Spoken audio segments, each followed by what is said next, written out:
Trying to buy a home in a hot property market is tough. It's complicated by underquoting, with some houses selling for millions over price guides. So we decided to watch the agents, their price guides and the auctions to see just how rife the practice is.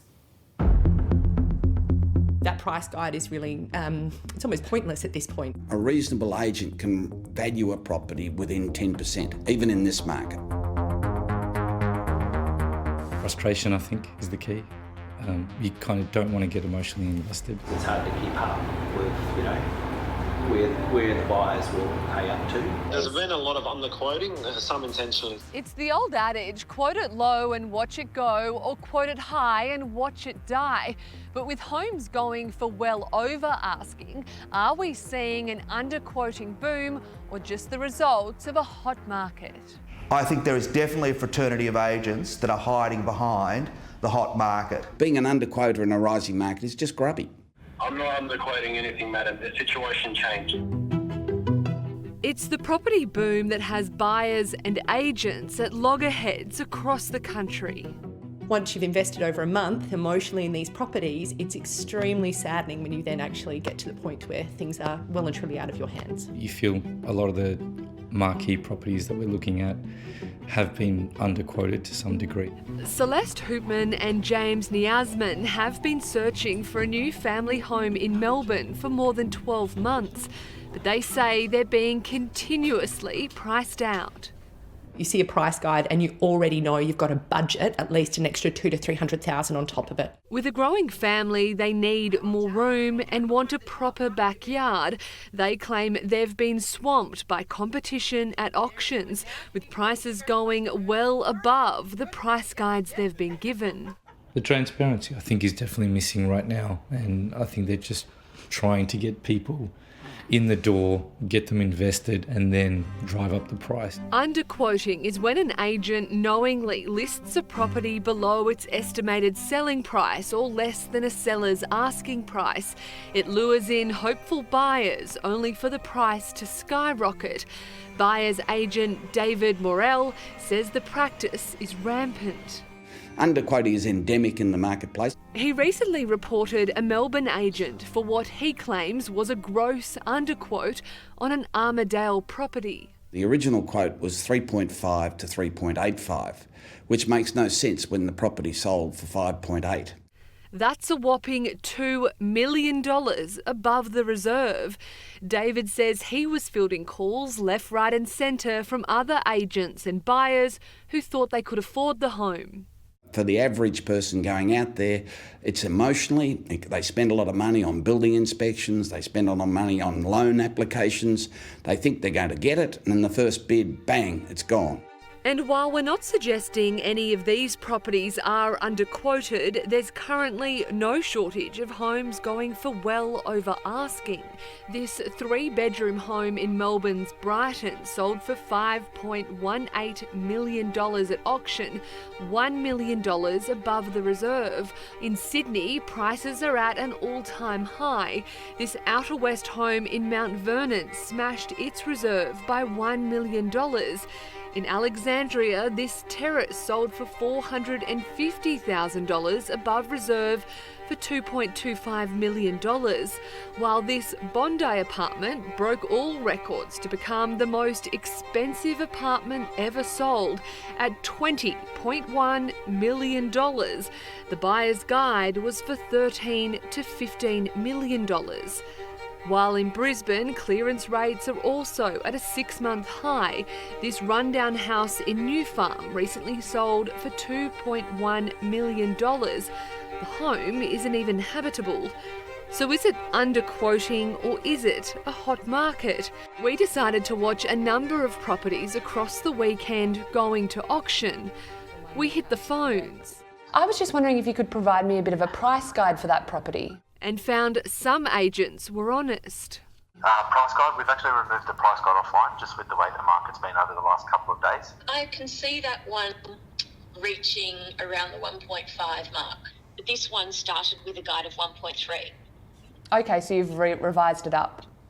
Oh yeah, we absolutely have to do that throughout a campaign if the feedback's coming in higher. Others were also conscious of the amount of underquoting going on.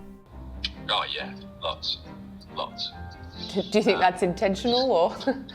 I think it's a bit of both. There's been a lot of underquoting, some intentionally, some unintentionally, to be honest with you. Inside a number of agencies, staff admitted prices are hard to predict. Because the market's moving fairly quickly, it's hard to put a top end on the price guide.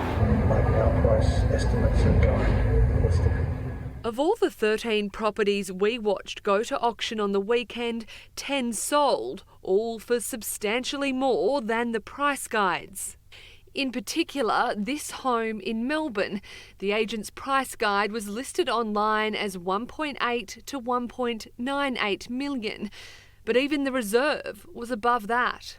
So we had a reserve of $2.05 million and it sold for 2.58. More than $500,000 above the guide. Two of the properties that were passed in were in Sydney. One agent texted us to say the price guide for this Auburn townhouse was $850,000 prior to auction.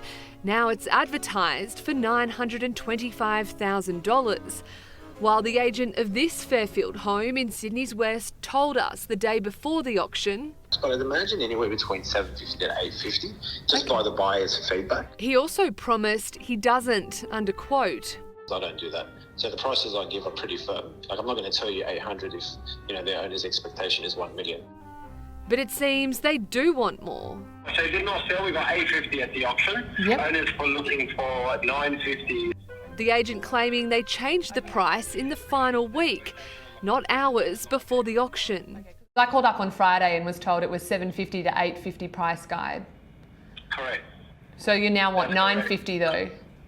No, that has nothing to do with me. That's the owner's expectation. There is definitely another group getting it wrong probably about 100% of the time. Buyer's agent Robert German says he has many clients who have been the victims of recent underquoting. He says there needs to be harsher penalties. 5% of the time, it's a hot market. 95% of the time, I think at the end of the day, the wrong thing is being done. In New South Wales, Fair Trading recently undertook a surveillance of auctions, keeping tabs on agents. And if there's any indication that the agent has disclosed a price less than their estimated selling price, it's underquoting, and we will fine them. Victoria and New South Wales are the only two states with clear underquoting laws, with large financial penalties for agents who underquote, including loss of commission from the sale. In New South Wales, there have been 240 penalties handed out since the laws were introduced in 2016. So far this year, there have been 3 infringements and 17 complaints, while Consumer Affairs Victoria has received 212 complaints since December last year. Western Australia and South Australia rely on consumer law to protect buyers, while in Queensland, agents are banned from giving a price guide for properties going to auction. If somebody's really doing something, the best thing is take them off the playing field. Take their licence off them. The trouble is that if we look at properties that sold 2 or 3 months ago, those sales prices are now completely outdated. Adrian Kelly is from the Real Estate Institute of Australia. He says with such a fast-moving market and demand outstripping supply, it can be hard to keep up. My best advice to those buyers who are trying to buy something in a hot market is to attend auctions which happened the weekend before to really get a good idea of what sale prices are doing. Celeste and James are now working with buyer's agent Robert to help secure their forever home and are hopeful the right property and price is not too far away. We know that property for us will definitely turn up soon. The recent weekend blitz by New South Wales Fair Trading identified a further 14 breaches while inspecting 33 agents. Complaints of suspected underquoting can be made to relevant fair trading or consumer affairs authorities in each state. Those numbers are on our website.